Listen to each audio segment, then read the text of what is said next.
ঘাতক বাস চাপা এবার রাজধানীর মিরপুরে প্রাণ হারালো ৯ বছরের ছোট্ট শিশু সিদ্রাতুল মুনতাহা পালোমা। সে মণিপুর স্কুলের ইব্রাহিমপুর শাখার ইংরেজি মাধ্যমের শিক্ষার্থী। বুধবার সকালে স্কুলে যাওয়ার সময় মায়ের হাত ধরে রাস্তা পার হতে গেলে স্কুল গেটের সামনেই দ্রুত গতির একটি বাস চাপা দেয় তাকে। এদিকে বিদ্যালয়ের ক্ষুদ্র অভিভাবক ও শিক্ষার্থীরা সকালে স্কুলের সামনে সড়ক অবরোধ করে নিরাপদ সড়কের দাবি জানায়। কাউসার শাহীন জানাচ্ছেন বিস্তারিত।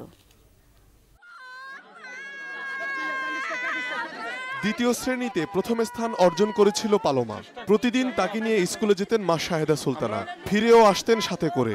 আজ ফিরতে হলো একা। সড়ক দুর্ঘটনায় মুহূর্তেই সব শেষ। নিজের চোখের সামনেই একমাত্র সন্তানকে হারিয়ে নির্বাক পালোমার মা। এক গাড়িকে আরেক গাড়ি ওভারটেক কেন করে? গাড়ি রাস্তায় থাকা অবস্থায় এক গাড়ি আরেক গাড়িকে ওভারটেক করে চলে যায়, এই জন্যই তো এত অ্যাক্সিডেন্ট হয়। আর সরকারের কাছে এও আবেদন যে এলাকায় যে ভালো স্কুল আছে সেই এলাকার বাচ্চা কাচ্চা যেন সেই স্কুলেই পড়তে পারে। নিরাপত্তার জন্য মা নিজে হাতে করে নিয়ে গেছে, আর কোনো মা বাবার বুক যেন এইভাবে খালি না হয়।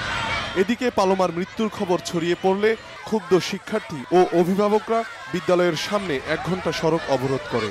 তারা রাস্তায় ওভারব্রিজ স্থাপন ও চালকের শাস্তি দাবি করে। বলেছিল যে ড্রাইভারকে যে আপনি আমার গাড়ি চালান না, তারপর উনি গাড়ি চালাইছে। আমাদের দাবি হচ্ছে ওনার একটা সঠিক বিচার চাই। এত অল্প সময়ে আমরা ওকে হারাইছি, এটাতে আমরা খুবই দুঃখজনক ব্যাপার। অভিযুক্ত চালক রহিদুল ইসলামকে পুলিশের সোপর্দ করেছে স্থানীয় লোকজন। কাফরুল থানা পুলিশ জানায় এ ব্যাপারে মামলা হয়েছে। কাউসার শাহীন, বাংলা ভিশন, ঢাকা।